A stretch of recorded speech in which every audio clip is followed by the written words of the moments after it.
Welcome to Mapping the College Audition, a podcast where we explore the landscape of the college theater world and try to demystify this daunting audition process. I am your host, Charlie Murphy, director of MTCA, that's Musical Theater College Auditions, and today we have got a truly seminal episode lined up for you. Alisa Hauser from Florida State University is on the pod, and it was, I think, a great conversation. We dive into some unique aspects of the program and then chat a bit about vocal technique in this process in the latter half. I will say we recorded this episode a few weeks back, but are now releasing it while Florida is in a state of emergency from Hurricane Idalia. So we're sending a lot of love and health to everyone out in Florida as they listen to this. Okay, quick personal update in my life for the big event of this fall season. And that's to say, yes, the Downtowners did in fact win the Broadway Show League Championship in a rousing doubleheader last Thursday. Also, in much smaller news, I am getting married in 5 days. So, woohoo! Let's get to this interview with Alisa Hauser from Florida State University.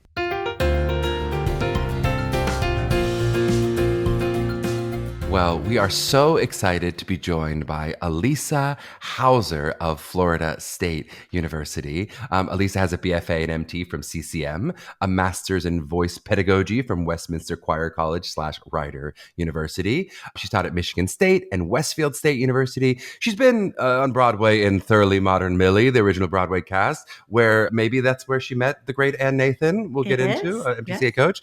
She's been in Beauty and the Beast, Grease, all kinds of wonderful stuff. And Florida State is located in Tallahassee, Florida. They offer class sizes of an intended 8 is the goal for musical theater. My God, what a small class. And they offer degrees, a BFA in musical theater, and other degrees as voice and opera BA, a BFA in acting, BA in theater, etc. Alisa, welcome on the pod. How are you doing today? Thank you, Charlie. I'm doing great. I'm so excited to be here. Do we need to out you as a podcast fan? I mean, this is I think a podcast you should. listener. Yeah, I mean, I will say in your words, I'm a fan of the pod. Fan of the pod. Gotta be.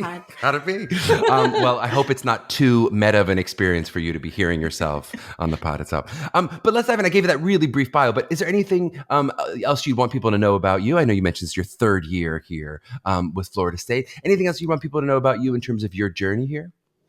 I do want to clarify that we have a unique program and that we do offer a BFA in music theater, but we also offer a BM in music theater.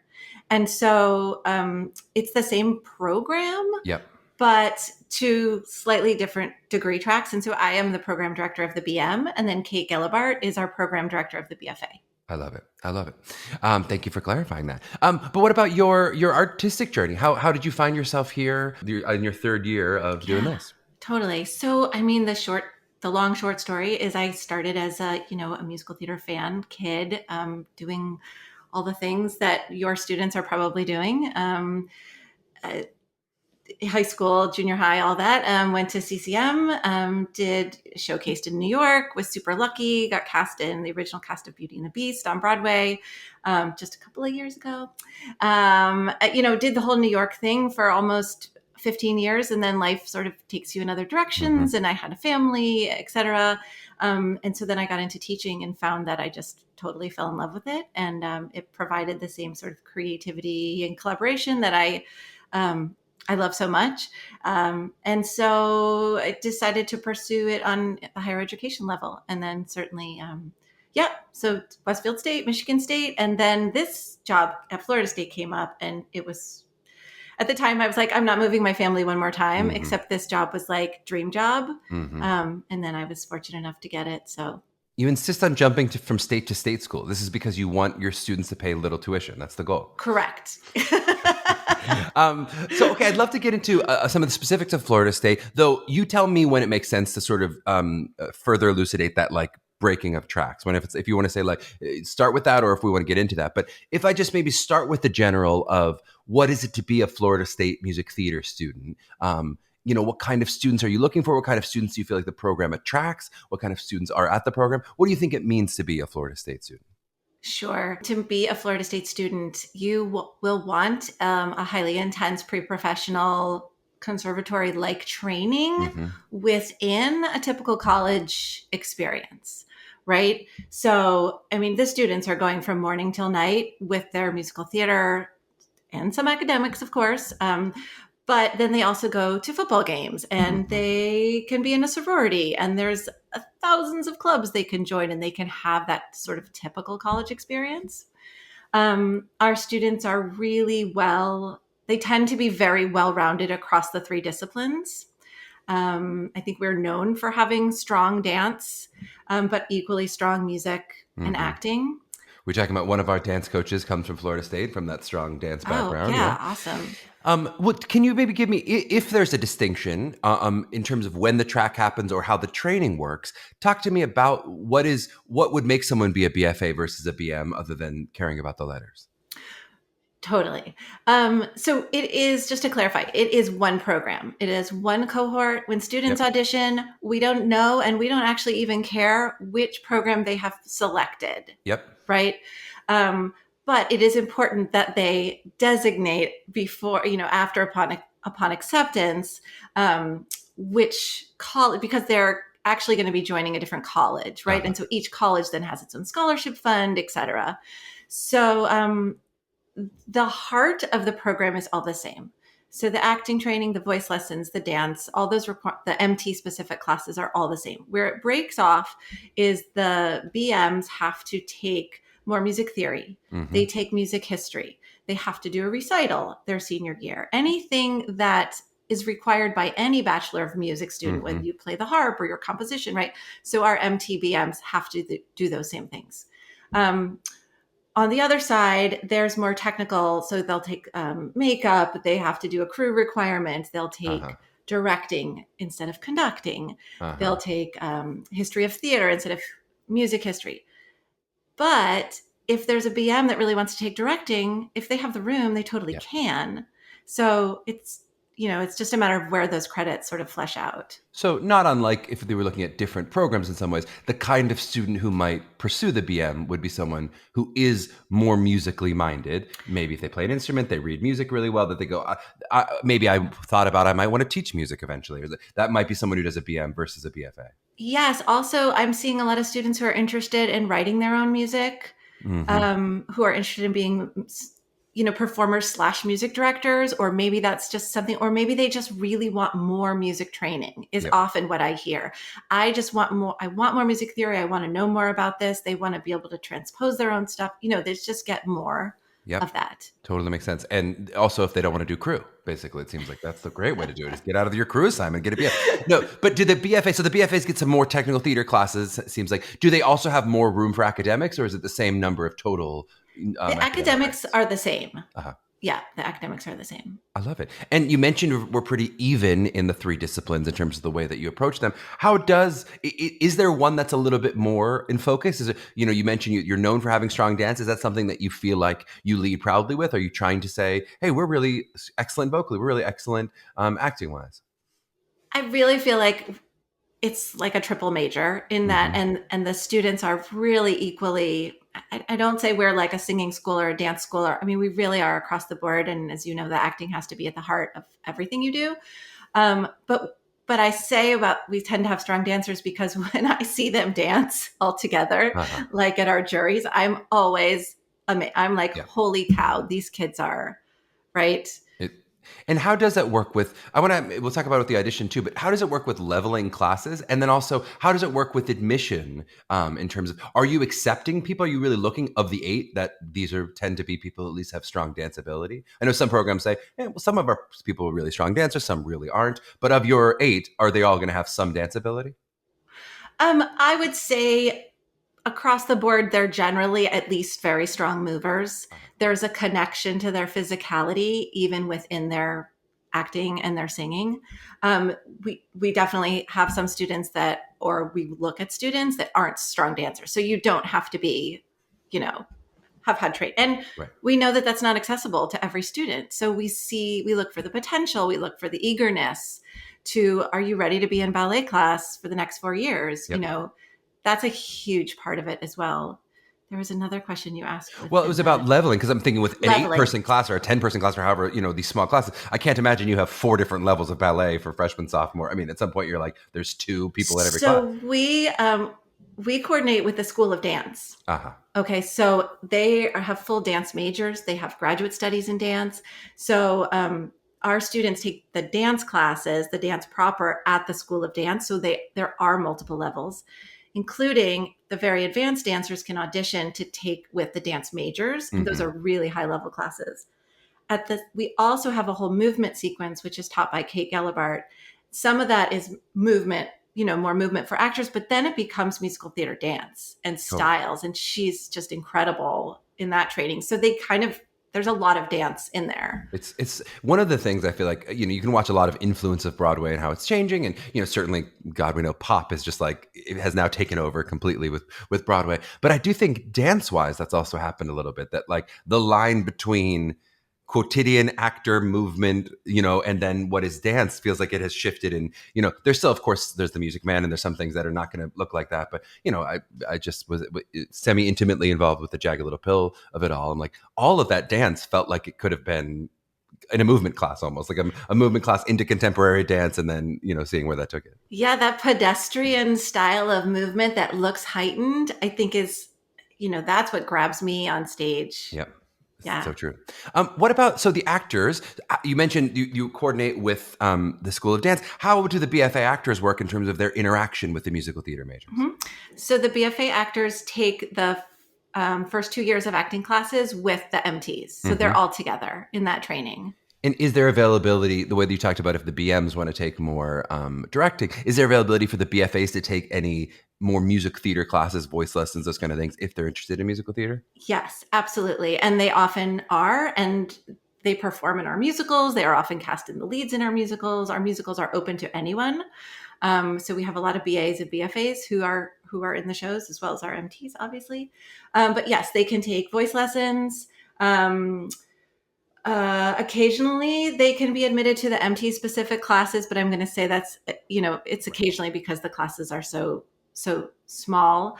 But there's a couple other MT classes that are taught for non-MT majors. So there is some of that. Yeah. And then dance is a possibility too. Right. Yeah. I imagine there's always that kind of student who goes, I'm a really strong singer. Maybe I'm really not a dancer, maybe not interested in dance, but I like Florida State. Could I ride that line of being an actor who sings and does some stuff in the musical world, but isn't necessarily a triple threat musical theater person? Absolutely. And we also have some crossover with our vocal performance majors, right? So they will sometimes be in our musicals too. And yeah. I love it. What about academically? We've talked about all these artistic disciplines. Academically, what do I have access to with Florida State in just terms of the other, it could be academics, but also other life, what else do I get from the college experience of Florida State? Oh gosh, I am not the best person to answer this question.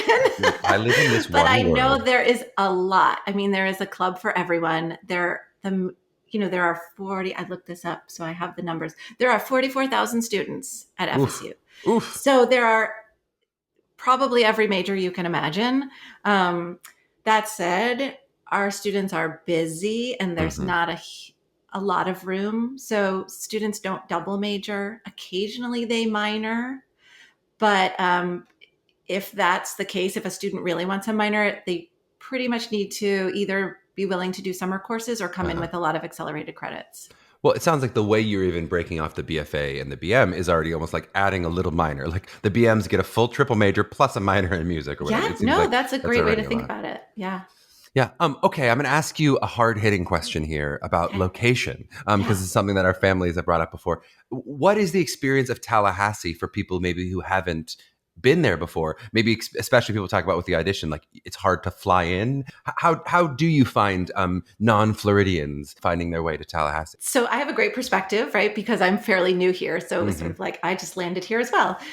We have a great airport and it's probably from campus, 15, 20 minutes from campus, I'm guessing. Now, that said, there's not a huge amount of direct flights. So you usually have to change in Atlanta or Charlotte or Miami or something like that. But it is very easy to get to the airport. So it's easy once you're here. Yep. I really like Tallahassee. The great thing about Tallahassee is that our winter is like spring and summer in northern areas. Yep. And so the academic year, besides the first 4 to 6 weeks, which are still crazy hot, are kind of glorious. Yep. And then as soon as it really starts to get hot, they go Yeah, away, right?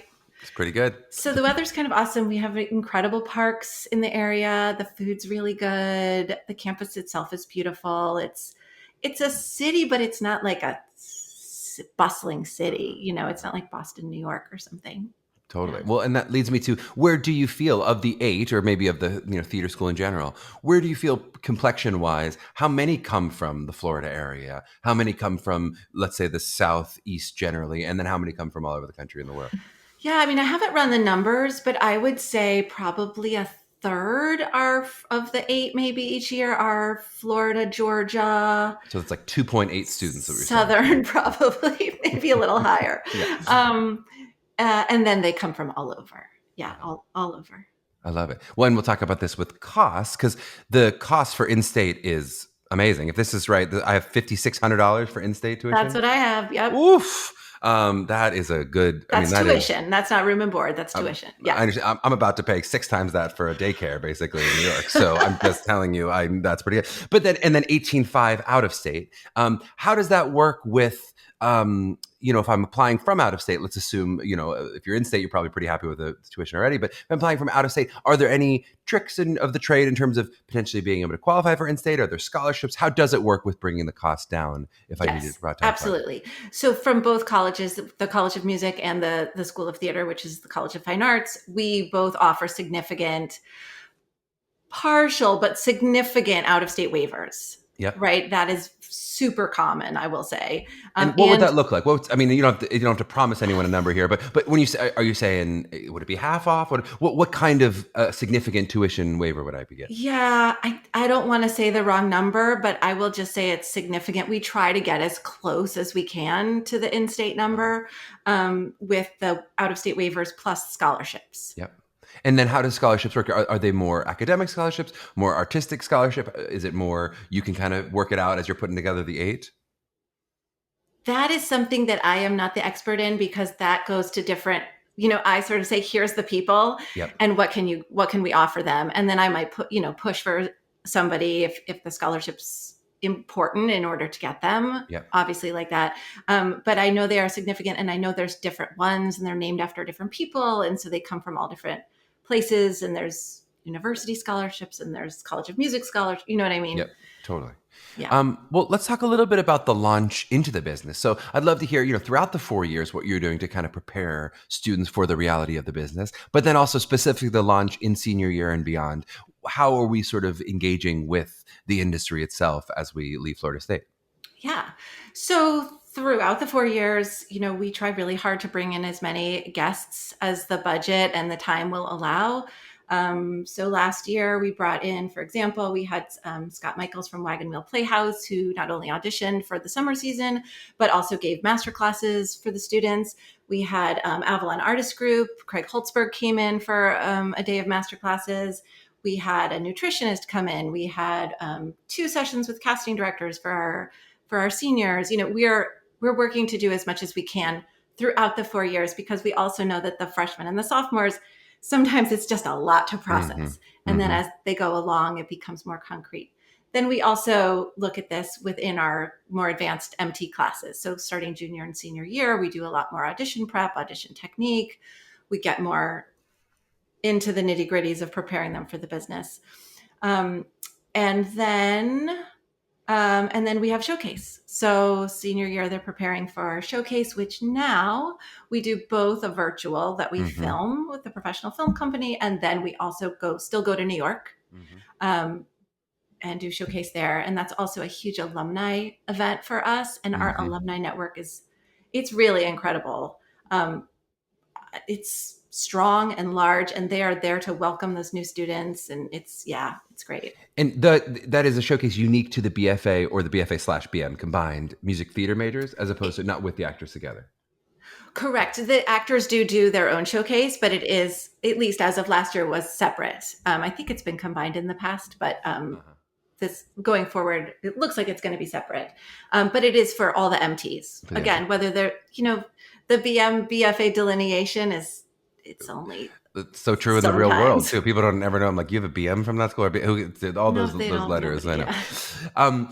let's talk about, I realized I kind of skated over curriculum because I was talking about the distinction between the BFA and the BM. Is there anything else that you want to give us just in terms of the 4-year basics of, what it looks like for my acting journey, what it looks like in my singing journey? Any other stuff that you wanted to hit in terms of the curriculum?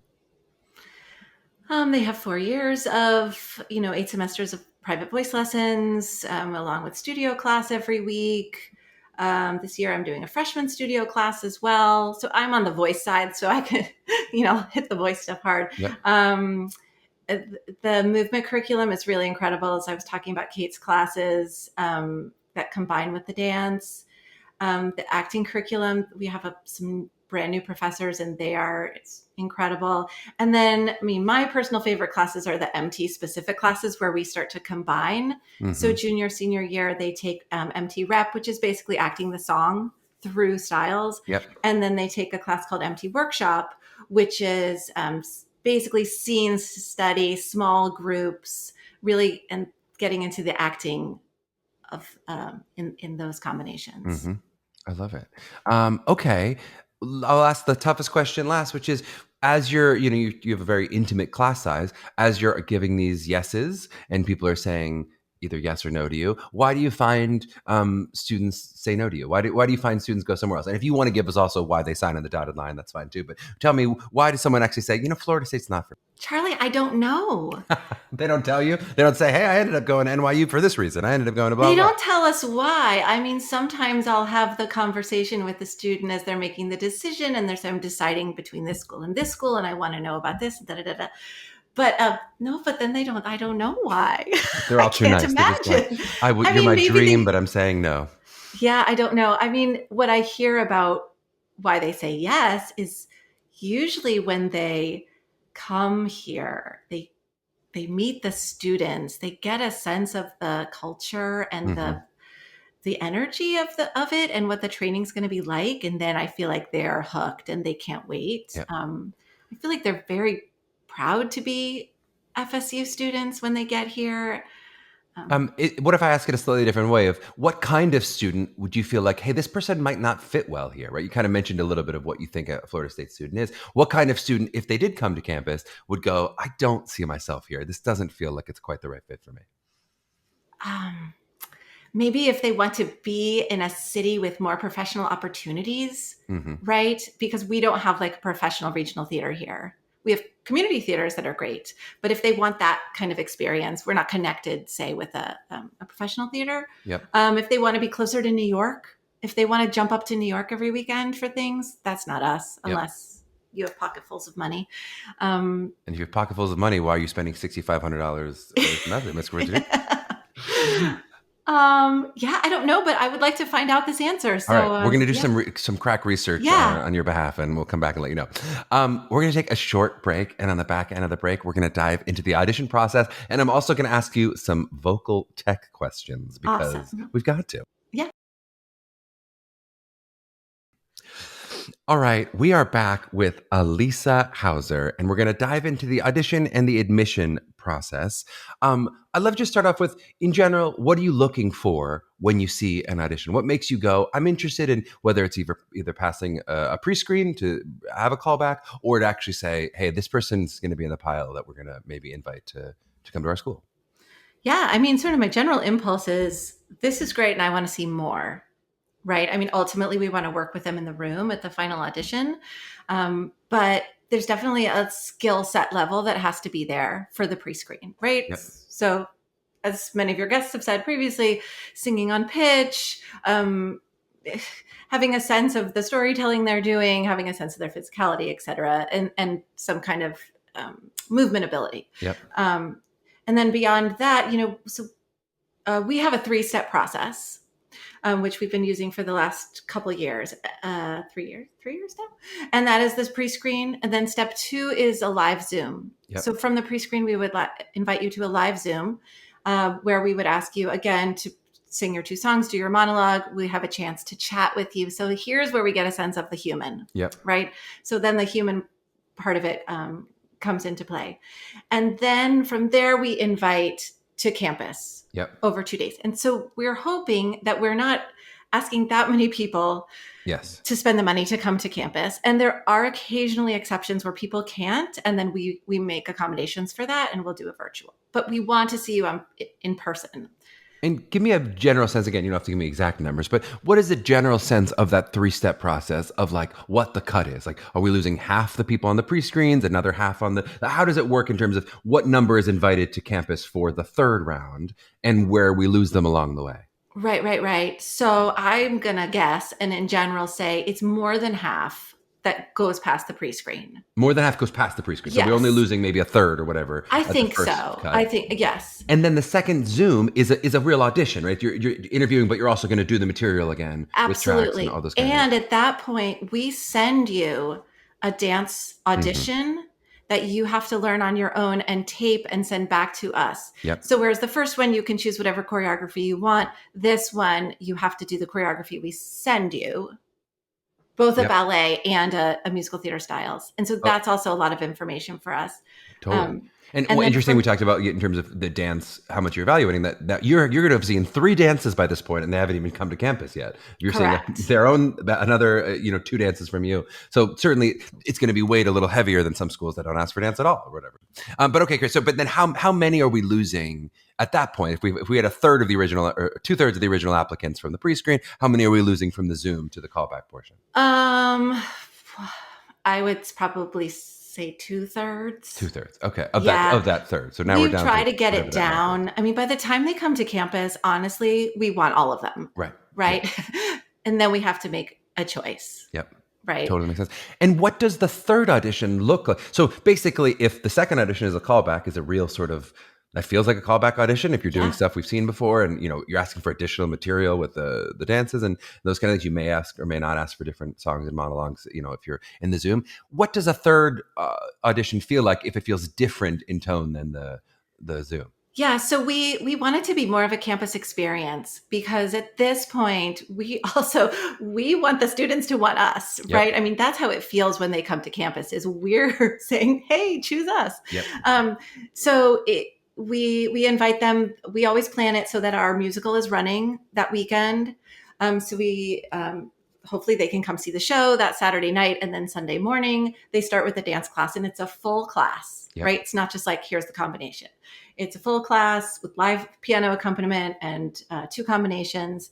And then they go to lunch with the students, so they get to have that with our current students. So they have that full experience. They get to meet the students and interact with them. They have a campus tour, and then they do their audition for us, which is, again, 2 to 3 songs, a monologue, and then we have the time to offer adjustments in the room and get to, ask questions. At the same time, the parents have an information session with our admins, so they get to ask all the parent questions. And so it's really, they get a sense of,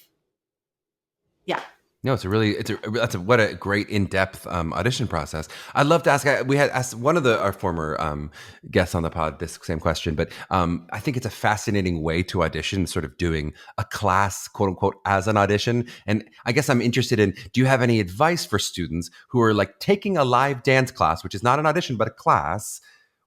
What they can do to show themselves well in terms of the way they can authentically engage in the class, but knowing they're being looked at and potentially judged of who feels like they're a fit and not. What advice do we have for those kind of people who are on campus in the sort of immersive experience kind of auditions? Yeah, it's hard. I mean, you're auditioning, and we also put our current students in that class, right? So they're peppered in, and they're standing in the front to guide them. I mean, whatever the student can do to make themselves the most relaxed and the most comfortable. And so if that means standing in the back, then stand in the back. If that means standing in the front, do that. Like whatever, if you want to have your eyes on the demonstrator the whole time, do that. If you can perform more, because we all know that if you're in your head and you're just thinking about the nerves, am I doing this right? Then you're not able to really do your best. And we just want you to do your best. We want to see how you work. How do you process the information? Are you picking it up? If you're not, that's okay too. But then how do you execute it? Are you able to take the notes if you're given a note? It's that whole soup. Totally makes sense. Yeah.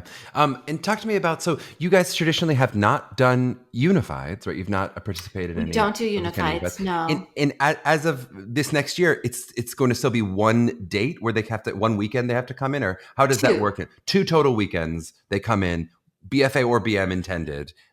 And these are both going to be In music theater. in the early winter, in the sort of January, February time. Yes, it's set for, I think, the last Sunday of February, the first Sunday of March. Last Sunday of February, first Sunday of March. Okay, great. So wonderfully, these don't conflict with unifieds, right? Which I think has also been true in the past. I'm kind of interested in, have you thought about ever doing one of those unified or popping on? I know you wouldn't be able to have the exact same experience with the, seeing the musical and that kind of stuff. But what went into not joining a unified experience? Yes, I've had a few conversations about this with our admins, and for many reasons, it doesn't make sense for us. It doesn't work, and we feel like so far we are still getting a terrific cohort, and we're reaching the students. I mean, there's lots of ways that, we recruit all year. We go to lots of events. We go to all of these, we go to high schools directly. There's a lot. You join podcasts. I mean, whatever you got to do. Podcasts, get the name boots out. on the ground efforts to get, to reach as many students as possible. For a long time, our BFA actor auditions were at unifieds. No, that's great. I mean, it's so interesting because you're talking about sort of access in terms of the ability of fewer people to have to fly to campus, but then it's always that little balance of going. I think with you guys, Florida State, people know of the school. It would be more about, can I add it to my list because I'm doing 15 other schools, and if it meant I had to fly there versus I'm going to Chicago or LA or New York.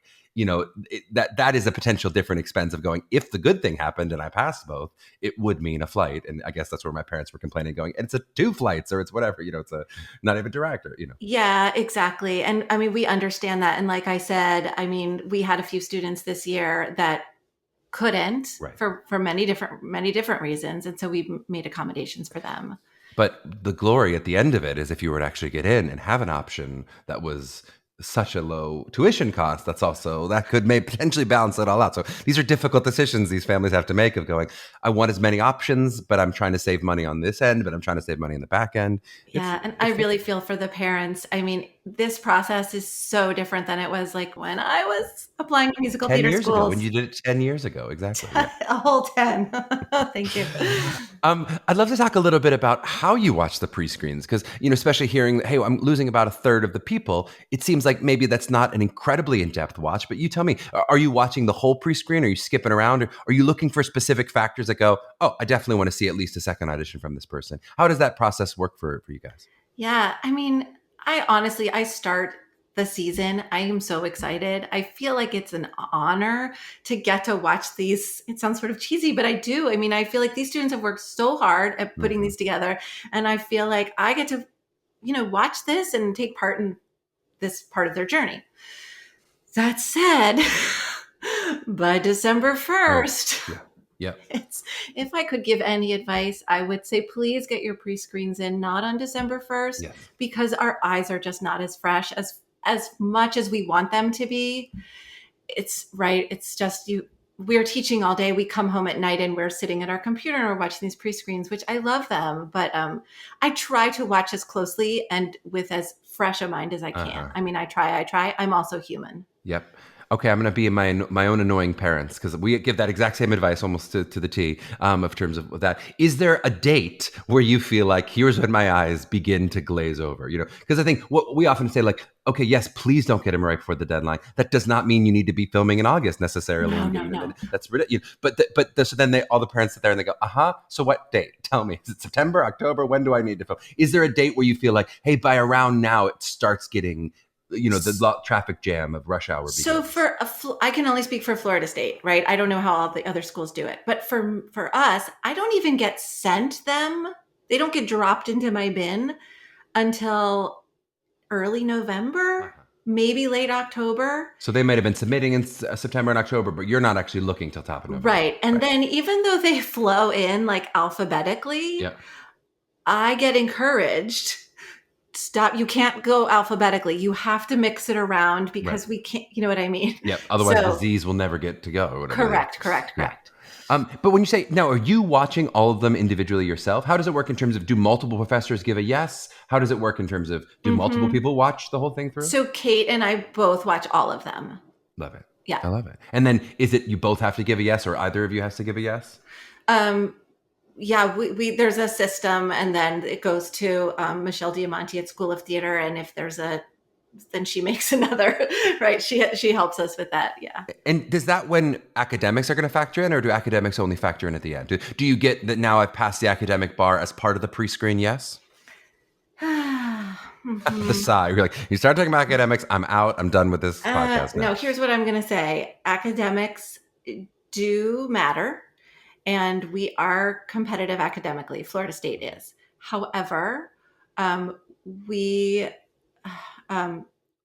can make exceptions for talent. Right. So if you really like somebody who's below the academic bar, well, you see that at the point of the pre-screen. You go, well, I see that GPA. It's below our normal thing, but this kid's really special. Can I have a little help? I don't look at those numbers, Right. but Michelle does. Yep. And so then she can help us with that. Yeah. Work. And do you interact with any of the academic part? Do you interact with essays, or do you interact with any of the other parts of the application that isn't just the pre-screen?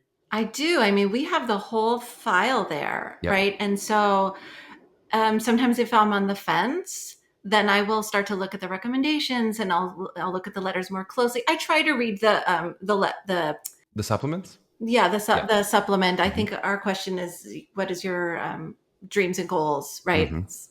Yeah, so yes, I look at that as far as like going through everything in the recommendations. You might not go back and do the Common App essay unless it's a specific situation or something. Correct. Yeah. Correct. Totally makes sense. Correct. But and never the grades or the SATs. That's just not something. Well, I'll glance at them because it sort of gives me a fuller picture. So on that first page, I'll glance at where they're from and what their general GPA is, et cetera. And then I'll look at the resume. Yep. And then I go to the materials. Yeah. And how do you interact with the wild card? What is that? What is that gaining for you, or how are you imbibing it? I love the wild card. I love it, love it, love it. It makes me remember students. It's just such a fuller picture of they're not just these, musical theater skill sets. Yep. Yeah, because ultimately it's like, who do we want to spend the next 4 years with in a room, especially when there's only 8 per class. It's such a highly mentored program that we see them all the time. How do you feel about, I get this question a lot actually with songs and monologues individually, but then also a little bit with the larger, audition package, if you're counting now the application. How do you feel about redundancy in terms of like, if in their wild card, they do something that they also talk about in their essay or that kind does it bother you if you go, I've seen that before, if 3 or 4 times you're like, all right, this person really is into clowning or something like this, or is you're like, that's cool. This is who they are. And they love talking about it. No, that's cool. I mean, I think either way, it could work either way. It's just sort of like layers on, oh yeah, this is the clowning student. Right. And I will remember that. It's just, yeah. Or also you go, this kind of interesting. Oh, they're this and this and this. That's also interesting to you. Yeah. A different information about a student. I love it. Okay. Now you've got 8 students you're shooting for. My God. So what else do you think about as you're filling your class? Of course, we're looking for talent. We're looking for those interesting people we think are going to fit well. Are you being conscious of gender balance and racial balance and height and size and geographical? Is that stuff that you think about as you are looking at, what are the 8 people that are going to come join me? And if so, how does that work if you're trying to give yeses that you don't know that they're going to say yes back? And how does that work with the initial offers and then waitlist movement? Yeah, I mean, we ultimately want a balance, right, of everything. But it's not something that we specifically go, we don't have enough of this, so we have to. I need 2 of these and 2 of those. I mean, it's sort of who we really want to work with is the holistic approach. I will say one other thing that comes into play in terms of the decision making is, after the skill set and that, like I said, everybody that's on campus, by that point, we want them all. And then it becomes more of, can we serve this student? Do we think that, I love it when I'm like, oh my gosh, I can help this person so much. I really want to have this person in voice lessons. I know what to do. And they sometimes show us that in the acting adjustments. Whereas, if we give an acting adjustment and they don't take it at all, it's exactly the same. It's like, I don't know if I can help this person. Even if they're really good. Even if you go, that performance is really good, but I don't know what I have to offer you. Correct. Yeah. And so then maybe sometimes we still make that offer because we want to, but sometimes that's the reason why that Yep. super talented person doesn't get the offer. Right. And you just think there might be someone else out there who's going to connect with that person and get Correct. them. Maybe you didn't really connect with me because you just did the same thing, but maybe there's someone else out there. I'm a human too, and not right. Yeah. Totally true. Okay, let's get a little bit into specifics of voice. So you mentioned singing on pitch. I'd just love to hear, like, when you're listening at all the three levels, the pre-screen level, and then you're listening in that Zoom audition, and then of course the final callback as you're deciding are they going to be one of the 8. What are you listening for in terms of like vocal potential? I guess, are there any vocal red flags that you go, this could be a real issue? I don't know if this person's going to be trainable. But let me start with that question, then I'll go beyond. So what are you listening for in terms of vocal potential specifically? Mm-hmm. So for female identifying students, I'm looking for the balance of the registers of, head, chest, and how does the middle combine? Yep.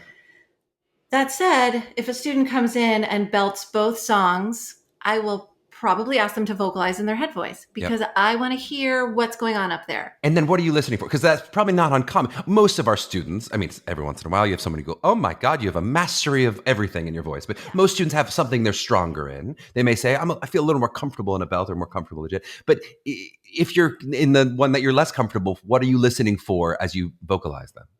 Yeah. So if they're a strong belter and I vocalize them up in their head voice and it's just gone, there's just nothing there, right? That tells me there's a big imbalance and it's just going to take more to build that. That doesn't mean we're not going to take them. Right. But if also the dance is really weak and also the acting adjustments weren't there, right? Then that's a third thing, right? So it's sort of, again, it's all in a balance. And do you give any vocal adjustments specifically of going, can you try this? Or is it more, hey, I'm hearing where you are? Depending on how the student has interacted so far, I will. If I get a sense they are open and ready to try, then I absolutely will. And sometimes I just say, can you drop your jaw a little bit? And I'm like, oh my gosh, and theirs was the sound, right? But if I got a sense already that they were doing what they were doing and they're already uncomfortable, then I will just drop it. Yep. And then with one of those students, so let's say there's a student who comes in and vocally is not, hey, I'm in great shape in every register. This could be male or female identifying, but what would the journey of the 4 years look like? If you took a student, you go, they're so talented. I love their acting adjustment. The dance was great. They have such a good belt, let's say, but there's really nothing happening legit. What is then the approach going to be? Hey, over 4 years, we're going to work on this. How? What does that look like with you?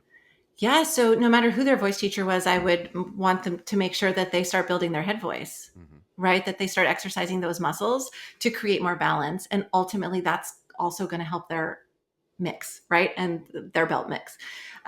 So balancing the registers is huge. And then, if there's any reason that there's constriction and that's why that the head voice is imbalanced, that we would want to address that as well. Constriction meaning like tension? Like there's correct. Constriction meaning tension. If you want to get technical, they're constrictor muscles and they're all, it's all connected. Yep. I want to get as untechnical as possible for the people who don't know what words like constriction mean, but it's fine. Tension, basically tension. I'm sure tightness. you're using it more precisely. Yeah. What about when you hear like a vocal health issue? A lot of our students talk about like, well, of course, if they can't phonate, they're not going to audition. They're going to have to schedule an audition. But, if they go, I think I'm at 80%, I'm okay. I'm a little fatigued from my musical or from whatever. And should I do my audition? How do you hear a student who comes in and isn't in perfect vocal health? Yeah. I mean, I have pretty good ears. That said, I'm not a doctor. So I can't hear somebody and say, oh, there's something going on. You really need to get scoped, right? Of course, we want people to come in with healthy voices because it's just going to make their journey so much easier. But it happens. I mean, vocal health and vocal injuries are just part of the game as like any other dance injury or something. So then we would just recommend that they get seen by, and I have a list of people that I would, specific laryngologists I would want them to see, et cetera. And then we would, work with them through their journey. That wasn't actually the question you asked me, but pretty close. But yeah, it's just about like, I guess, do you ever admit students where you go, I think I can hear the potential even through, absolutely. Your voice is a little raw. Because a lot of times, like if you hear a little roughness or if you hear some breathiness, that doesn't mean anything's wrong with their voice. Right. Oftentimes it's just either a rebalancing or honestly, the voice change in male identifying students. Sometimes has just happened a couple of years ago, and they're not even on the other side of it. And so we have to be attuned for that as well. That certainly was me at 18 years old. I just had hit 6'4", and I lost like 2 octaves of range in a short bit of time. And I know it's it's taken years to maddening for come those back. students. I feel terrible for them. And Yeah. we wait and we wait and we And wait. sometimes, right, their range doesn't fully come back till they're in college. I remember I was taking voice lessons, and he was like, "It'll probably till you're 30 that you're really going to fully get this part of you back." I was like, "No." He's like, because he was like 6'6". He was like, "I'm just telling you, like, you're not going to have the top of your voice fully back until you're 30." I'm like, luckily, I'm 30 now, and I have it back, and it's no problem. I was going to say, just talk about the journey of the 4 years. I think. Dance-wise, people seem to have a better understanding of some of the growth that can happen, and maybe also what can't happen in terms of you're unlikely to turn into a ballerina if you've never taken ballet at 18. What does, and I would say maybe the converse of that, acting-wise, I've certainly put out there, I've seen people make phenomenal, incredibly quick shifts where you go, this person brand new to acting and now is an incredibly talented actor in a couple months or whatever. You go, really can click in. What does it normally look like in a voice journey of 4 years in terms of where someone starts and where someone ends? How do you see progress happen month by month, year by year? Right. Well, we definitely want to be seeing progress, each year. But in general, I have been trained to think about it as it takes 2 years to really make significant lasting changes in a voice. Mm-hmm. And that's a long time. Mm-hmm. And students, not all of them, some students today are here for the quick fix, right? How many times I get, do you have any tips and tricks so I can hit this note that I've never hit in my life? Well, sort of, but also that's not the goal, right? The goal is to make lasting changes. And what I say to my students all the time, easier for me to talk about this because I'm a voice teacher, is it's just like going to the ballet bar, right? I mean, how long does it take to make lasting and significant changes in a ballet class? Mm-hmm. It's not just once a week, right? And so that's where the value of practicing and the value of, consistency. So, balancing the registers, all that groundwork in the first 2 years, hopefully. And then from there, moving on to more stylistic shifts. And, musical theater students today have to sing everything in every style. And not everybody's going to be amazing at everything, but trying it all while they're here is a goal. Yep. I mean, we just released today, as I record this, so now we're going to be a couple weeks as people are listening, but we just released Lauren Patton's episode, and she talks about, I'm still in voice lessons. She just won a Tony Award for it. She's every week, still working on stuff, still working on different stuff. I'm like, it's a lifelong journey. It's not like, oh, and you're fixed and you're done and you're Broadway quality, so you've got it now. Yeah. And by the time they're seniors, what I hope that they can leave with vocally is a lot of self-knowledge of their own instrument, right? So that if they're heavy in a belty show for 6 months, that they know what to do to get themselves back in balance if they then have to go audition for Gentleman's Guide or something like that, right? And so they know their instrument, they know what to do to, obviously voice lessons are great, but in the meantime, Yeah, totally. I mean, it's like going to the gym with a personal trainer or whatever. It's like sometimes it's helpful, but hopefully you know enough to go, I can do some of these exercises. Even if I were in the gym alone, I'd know how to lift these weights, hopefully. Yeah, exactly. Now we're getting way outside of my area of expertise. We talking about lifting weights. I'd love to just talk a little bit. You came into the school 3 years ago. So in the middle of COVID, right? Or just the beginning of COVID? This is my third year. So 21, I started. 21, right? So we'll call that mid-COVID, totally mid-pandemic. mid-COVID. The depths of it all. What changes have you seen? Obviously, you weren't there right at the beginning necessarily of some of the changes that may have come from both COVID and from George Floyd. But like, what changes have you seen over the past couple of years, and what changes have you been a part of, and where do you see the school changing in the next couple of years? Yeah, that's a lot of great questions. So we definitely take our diversity and inclusion efforts very seriously, and really try to use a multi-layered approach so that we're looking at our curriculums. We're looking at season selection to make sure that our population is represented. We have a lot of new hires in the School of Theater right now. 2 of 3 of them are people of color. So that's really important to us. Just really looking at all aspects. We have more meetings with the students. We have a lot more student meetings. So if any issues come up that they want to talk about, we give them that platform to talk with the faculty on a regular basis. As far as the virtual world that we're in, that again has to be part of our curriculum now. So talking about self-tapes, learning how to self-tape, especially being in Tallahassee. They have to do a lot of self-tapes for summer stock even. Yep. So guiding them, coaching them through that. It's just, it's sort of all infused in this new world. Yep. And I won't ask every professor this because I think at some point it'll get old, but while we're in the current of it all, have you guys talked about the Supreme Court ruling in terms of, does that affect you at all admission-wise, or how it would affect you all admission-wise?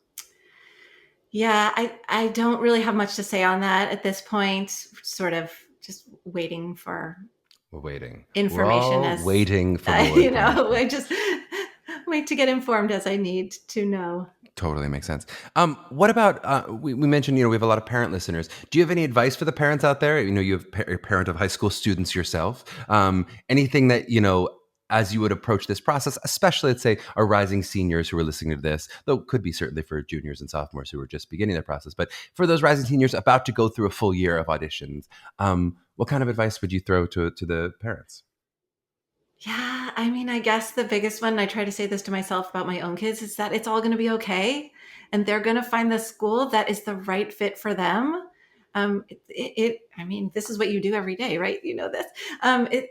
It's out there, and ultimately who they connect with and what they're excited about, and to listen to them. It's, as much guidance as you can possibly give them, and love and support through the process. It can't be easy. But it's musical theater. So we have to remember the joy in it, right? I'll never forget being like so nervous to go on stage for one of my first summer stock jobs. And I looked at my castmate next to me and he was like, Lisa, this is not brain surgery. This is musical theater. What's the worst thing that happens on this stage? What's the absolute worst thing at the highest stakes? Yeah. It's so true. Yeah, it's so true. It's so hard. I mean, I'm writing a blog about this currently, but it's so hard to be in the different parts of the process. Like by the audition, I think it is actually easier to find joy, but it's hard right now in August and September and October. You're doing the pre-screens, you're in that part of the process to think toward the oh my God, my joy of performing and loving this. And I did get into this because I want to do this. The process gets so complicated that it's easy to kind of go down the rabbit hole. Yeah. And actually, other advice I would have is to not be shy about reaching out to professors directly. I mean, I'm surprised that more students don't reach out to us. Uh-huh. But, over the summer, I think I've had maybe 3 students that reached out and were like, I just have more questions about the BFA and the BM. And hey, could we Zoom? And I'm like, of course, sure. These are prospective seniors who just, I just want to learn a little more. Yeah, totally. Or sometimes it's the parents that lead. Yep. But either way, we're here just to make it all easier, and they should feel free. It also helps us because now we know that there's a super motivated student, and now we've, it's like, what can I help me remember you? Yep. I love that. Well, how do you feel? It's a question we get a lot, and we have a secret advice I won't tell you on this pod out loud to our parents. But how do you feel about how if parents are leading, how they lead? Like, how do you feel in terms of, hey, I like to be interacted with by a parent this way, versus are there any places where you go, hey, this actually now feels like it's overstepping what the student should be doing, et cetera? No, I never feel like it's overstepping. The only thing that becomes slightly, not difficult, but more of a challenge is if I get emails that are 2 pages long and loaded basically with their entire performance history, because that's not information that's helpful to me. What's helpful to me is just an introduction, who they are, what their specific questions are that I can help with. Mm-hmm. That's what I want to be able to help with. I can't do anything with the information that you just got this role in your show. I'll see that on their resume. Great. I'll just pass the pre-screen then. I don't now, even I look will at say it. when that is helpful is if we're in a waitlist situation, if the student wants to update us with things that are going on, that kind of communication is helpful. Yeah. And what are you gaining from that? I mean, we give that same advice of waitlist of, yes, tell them you just booked this thing, tell them this thing. But what are you gaining from that in terms of your waitlist movement? What makes you go, I want to jump on this person, because they emailed me? Because I know they're still really interested in us. Yeah.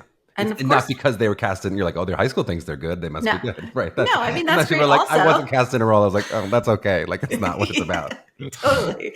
No, because I mean, at that point, it's really about, we want them, the student, the shift of power. I hate that there's power involved at all, but the students are in the power seat. Yes. At that point, they really are. Well, I love also that you said, and it's so true, that even as reputable a program as Florida State, that when you're at that third round callback, you are already pitching them. Like, that's the part that students do get it. It freaks them out in March when they have their acceptance letters. Like, oh my God, I have the power now. But to be like, you have some of the power from the beginning. You're the customer. You're the one who's paying these colleges. They want you. They want the specific ones of you that they want. But when they want them, they want you now. You really do have some power. Absolutely. And right from the start, I will see a pre-screen and say, we're never going to get this student. I mean, I won't stop like trying, but I'll be like, they're going to get get accepted everywhere. And so, the students that we accept are also getting accepted to lots of amazing programs. And we know that. It's competitive on both ends. It's not just competitive, Absolutely.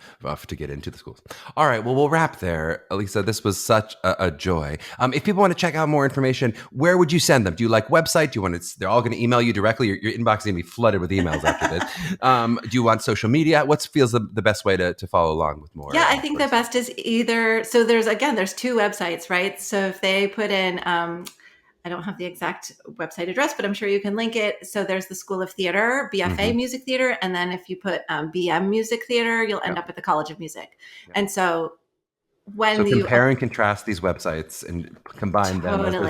But last year we created this awesome infographic, which shows the difference between the BM and the BFA. So that's a great thing to look at. Again, they don't have to know that when they're auditioning, only after they say yes, that they make that choice, right? When they're auditioning, they audition, or they auditioning for one of the No, they have to check the box when they are applying, because they either have to apply to the College of Music or the School of Theater. Oh, I misheard that information. So they're checking that off when they first audition. They're going, check BM Music Theater is what I'm auditioning for, and they only get accepted into one. But then before the end of the process, they can switch. They have to start off with one, but there's no version of it's not like NYU where you can say, I want both. I do either. Correct. They have to pick one of them. Because that would be like applying to the university twice. Makes total sense. And also students have switched in their freshman year. Right. I mean, it's more difficult. That. I thought that was a choice you're saying they make freshman year when they come in, but you're saying when they apply, they have to pick one. Yeah. That's good to know. Okay, great. Well, we end with a little tidbit we love. Alisa, thanks so much for coming on the pod. It was really a joy. Thank you so much. It was great.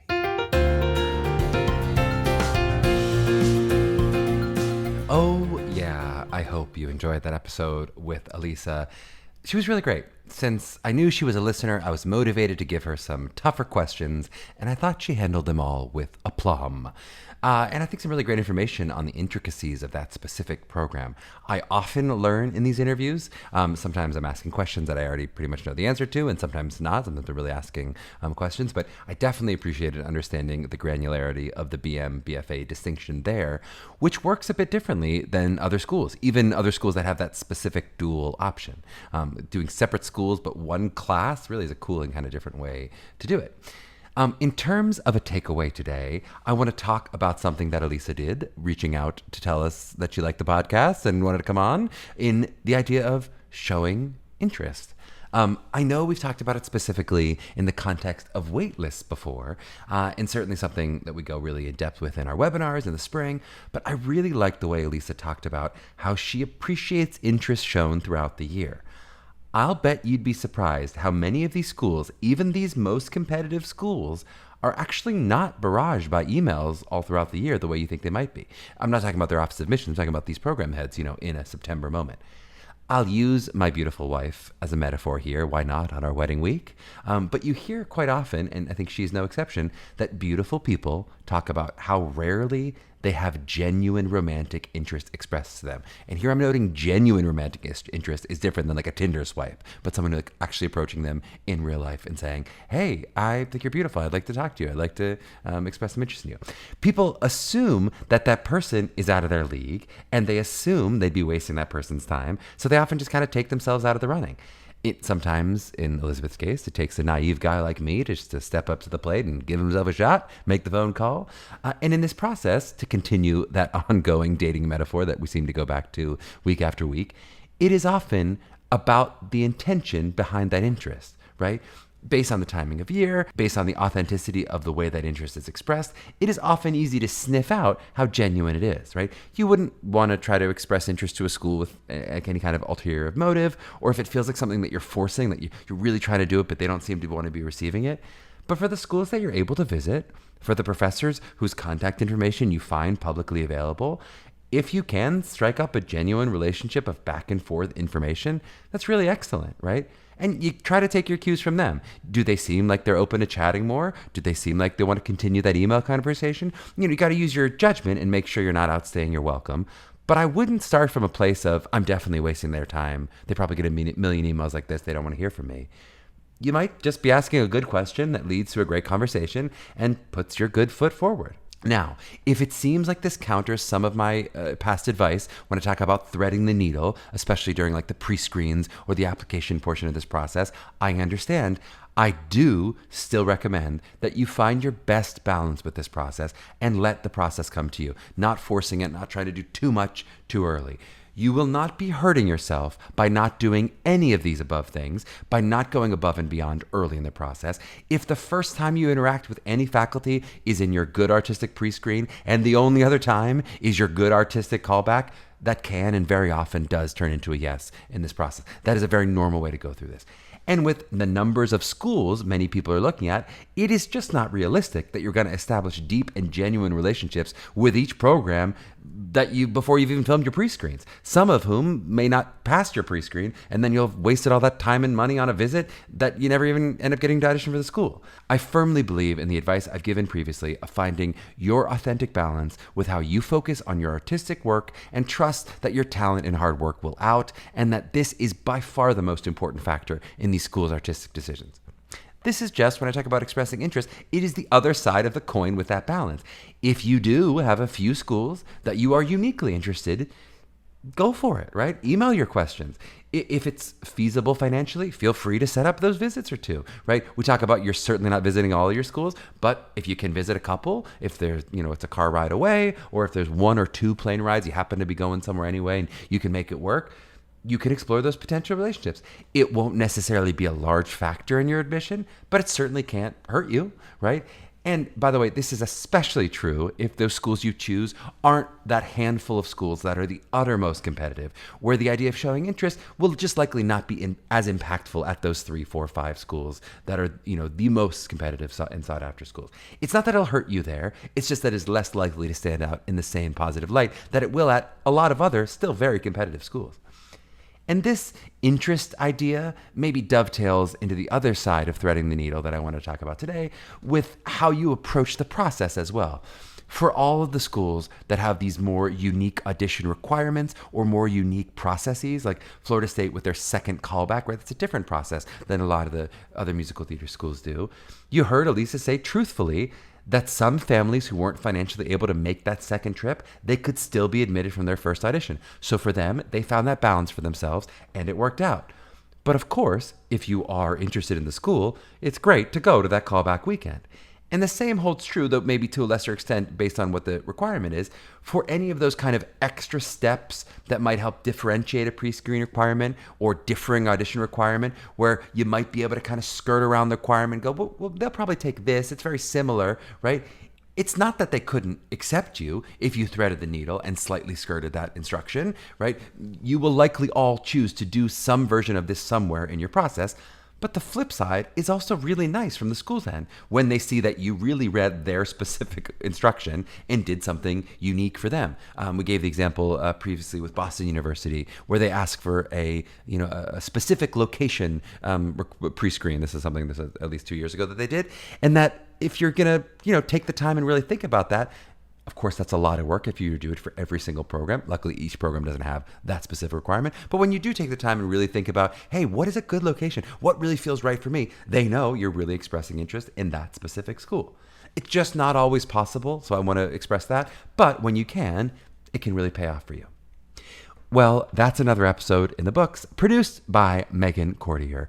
Please like, subscribe, maybe give me a rating and review as a wedding present. Much better than flowers, if I do say so myself. Or give us a follow at Mapping the College Audition on Instagram.